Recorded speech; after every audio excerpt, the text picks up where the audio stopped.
ನಮಸ್ಕಾರ, ಭರವಸೆ ಯೂಟ್ಯೂಬ್ ಚಾನಲ್ಗೆ ಸ್ವಾಗತ. ಕನ್ನಡದಲ್ಲಿ ಮೈಂಡ್ಫುಲ್ನೆಸ್ ಎನ್ನುವ ಪದವನ್ನೇ ಪ್ರಾಫಿಟ್ ಪ್ಲಸ್ ಪತ್ರಿಕೆಯಲ್ಲಿ ಮೊದಲ ಬಾರಿಗೆ ಬಳಸಿದಾಗ ಬಹಳಷ್ಟು ಜನ ಕುತೂಹಲದಿಂದ ಪ್ರಶ್ನಿಸಿದರು, ಏನು ಹಾಗಂದ್ರೆ ಅಂತ. ನಾವು ಮೈಂಡ್ಫುಲ್ನೆಸ್ ಅನ್ನುವ ಪದವನ್ನು ಬಹಳಷ್ಟು ಸಾರಿ ನಮ್ಮ ಭರವಸೆ ಯೂಟ್ಯೂಬ್ ಚಾನಲಲ್ಲೂ ಬಳಸಿದ್ದೀವಿ.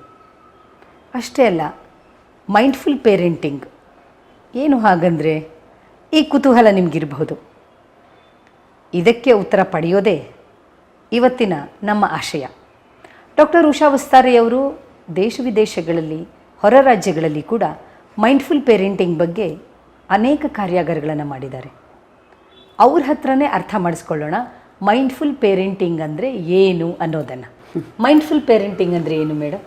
ನಾವು ಏನೇ ಒಂದು ಈಗ ಮಾಡ್ತಾ ಇದ್ರೂ ಮುಂದೆ ಏನಾಗುತ್ತೋ ಏನೋ, ಬರೀ ಅದು ಪ್ಲ್ಯಾನಿಂಗ್ ಸ್ಟೇಜಲ್ಲಿದ್ದರೆ ಪರವಾಗಿಲ್ಲ, ಪ್ಲ್ಯಾನ್ ಮಾಡ್ತಾ ಇದ್ದರೆ ಪರವಾಗಿಲ್ಲ. ಬಟ್ ಪ್ಲ್ಯಾನ್ ಮಾಡೋದಕ್ಕಿಂತ ಆ ಮುಂದೆ ಏನಾಗತ್ತೋ ಅಂತ ಒಂದು ಆತಂಕ ಇರುತ್ತಲ್ಲ, ಅದರಿಂದ ತುಂಬ ಸಲ ಇವತ್ತಿನ ದಿನ ನಾವು ಮಕ್ಕಳನ್ನು ಬೆಳೆಸೋದು ಆ ಮುಂದಿನ ಆತಂಕದಿಂದ ಕೂಡಿದೆ. ಸೊ ಫ್ಯೂಚರ್ ಬಗ್ಗೆ ಆತಂಕ ಇಲ್ಲದೆ ಅಥವಾ ಪಾಸ್ಟ್ ಬಗ್ಗೆ ಏನು ಪಶ್ಚಾತ್ತಾಪ ಪಡದೆ ಪ್ರಸ್ತುತದಲ್ಲಿ ನಾವು ಬದುಕೋದು, ಪ್ರಸ್ತುತದಲ್ಲಿ ನಾವು ಏನು ಮಕ್ಕಳನ್ನು ಹೆಂಗೆ ಬೆಳೆಸಬೇಕು ಅದನ್ನು ಫೋಕಸ್ ಮಾಡೋದು. ಹಾಗೆ ಅಂದ ತಕ್ಷಣ ನಾವು ಹಿಂದಿನ ದಿನದಿಂದ ಕಲಿಯೋದು ಇಲ್ಲ ಅಂತಲ್ಲ, ಅಥವಾ ಬೇಡ ಅಂತಲ್ಲ, ಅಥವಾ ಫ್ಯೂಚರ್ ಬಗ್ಗೆ ನಾವು ಪ್ಲ್ಯಾನ್ ಮಾಡಬಾರ್ದು ಅಂತ ಅಲ್ಲ, ಆ ಲೆವೆಲಲ್ಲಿ ಹೇಳ್ತಾ ಇಲ್ಲ. ಬಟ್ ಹಿಂದಿನದಿಂದ ಕಲಿತು ಮುಂದಿನದಕ್ಕೆ ಪ್ಲ್ಯಾನ್ ಮಾಡಿ ಈ ದಿನ ಈ ಕ್ಷಣ ನಾವು ಮಕ್ಕಳನ್ನು ಬೆಳೆಸೋದೇ ಮೈಂಡ್ಫುಲ್ ಪೇರೆಂಟಿಂಗ್ ಅಂತ. ಇನ್ನೊಂದು ರೀತಿಯಲ್ಲಿ ಇದನ್ನು ಅರ್ಥ ಮಾಡ್ಕೊಳ್ಳೋದಾದರೆ ಸುಧಾ, ಹಿಂದಿನ ಕಾಲದಲ್ಲಿ ನಮ್ಮನ್ನು ಹೇಗೆ ಬೆಳೆಸಿದ್ದು, most of the parents negative examples ತೊಗೋತಾ ಇದ್ದರು. ನೋಡು, ನೀನು ಸರಿಯಾಗಿ ಓದದೆ ಹೋದರೆ ಪಕ್ಕದ ಮನೆ ಒಂಥರ ಆ ಥರ ಫೇಲ್ ಆಗಿಬಿಡ್ತೀಯಾ, ಅಥವಾ ಭಿಕ್ಷುಕನ್ನು ತೋರಿಸಿ ನೀನು ಸರಿಯಾಗಿ ಮಾಡದೆ ಹೋದರೆ ನಿನಗೆ ತುಂಬ ಹಣ ಸಂಪಾದನೆ ಮಾಡೋಕ್ಕಾಗಲ್ಲ, ಬಡವನಾಗೆ ಉಳಿದು ಬಿಡ್ತೀಯಾ ಅನ್ನೋ ಒಂದು ನೆಗೆಟಿವ್ ಎಕ್ಸಾಂಪಲ್ ತೊಗೊಂಡು ಆ comparison with others in a negative way and also ಬರೀ ನೆಗೆಟಿವ್ ಎಕ್ಸಾಂಪಲ್ಸಿಂದಾನೇ ತೊಗೊಂಡು ಬೆಳೆಸ್ತಾ ಇದ್ದಿದ್ದು. ಬಟ್ ಅದೇ ಮೈಂಡ್ಫುಲ್ ಪೇರೆಂಟಿಂಗ್ ಅಂದರೆ ಅದು ಎಸ್ಪೆಷಲಿ ಈಗಿನ ಕಾಲದಲ್ಲಿ ಇದು ತುಂಬ ಮುಖ್ಯ. ಯಾಕೆಂದರೆ ಹಿಂದೆ ಇದ್ದಂಗೆ ಬಡತನ ಖಂಡಿತ ಈಗ ಇಲ್ಲ.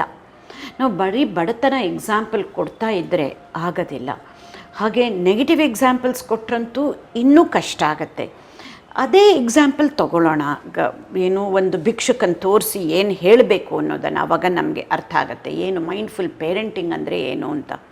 ಮುಂಚೆ ಭಿಕ್ಷುಕನ್ ತೋರಿಸಿ ನೀನು ಓದಬೇಕು, ಇಲ್ಲದೆ ಹೋದರೆ ಭಿಕ್ಷುಕನ ಥರ ಆಗ್ತೀಯಾ ಅಂತ ಹೇಳ್ತಾ ಇದ್ದರೆ, ಅದೇ ಈಗ ಪೇರೆಂಟ್ಸ್ ಆ ಭಿಕ್ಷುಕನ್ ತೋರಿಸಿ ನೋಡು ನೀನು ಚೆನ್ನಾಗಿ ಓದಿ ಈ ಥರ ಭಿಕ್ಷುಕರೇ ಇರಬಾರ್ದು, ಆ ಥರ ನೀನು ಈ ಸಮಾಜದಲ್ಲಿ ಬದುಕಬೇಕು, ಈ ಸಮಾಜನ ಬೇರೆ ಥರ ಮಾಡೋದಕ್ಕೆ ನಿನಗೆ ಒಂದು ಆಪರ್ಚುನಿಟಿ, ನೀನು ಚೆನ್ನಾಗಿ ಬೆಳೆದ್ರೆ, ನೀನು ಚೆನ್ನಾಗಿ ಓದಿದ್ರೆ ಅನ್ನೋ ಒಂದು ಪಾಸಿಟಿವ್ ಎಕ್ಸಾಂಪಲ್ಸ್ ಕೊಟ್ಕೊಂಡು ಆ ಪಾಸಿಟಿವ್ ಸೈಕಾಲಜಿ ನೆಲೆಯಲ್ಲಿ ಆ ಚಿಕ್ಕ ವಯಸ್ಸಿನಿಂದಾನೇ ಆ ಮಕ್ಕಳಿಗೂ ಖಂಡಿತ ಅರ್ಥ ಆಗುತ್ತೆ ಏನು ನಮ್ಮ meaning and purpose of life, ಯಾತಕ್ಕೆ ನಾವು ಮನುಷ್ಯರಾಗಿ ಹುಟ್ಟಿರೋದು ಅನ್ನೋದನ್ನು ಒಂದು ವೈಜ್ಞಾನಿಕ ನೆಲೆಯಲ್ಲಿ ಮಕ್ಕಳಿಗೆ ಮುಂಚಿಂದನೂ ಹೇಳಿ ಬೆಳೆಸೋದು is part of mindful parenting. Sudha,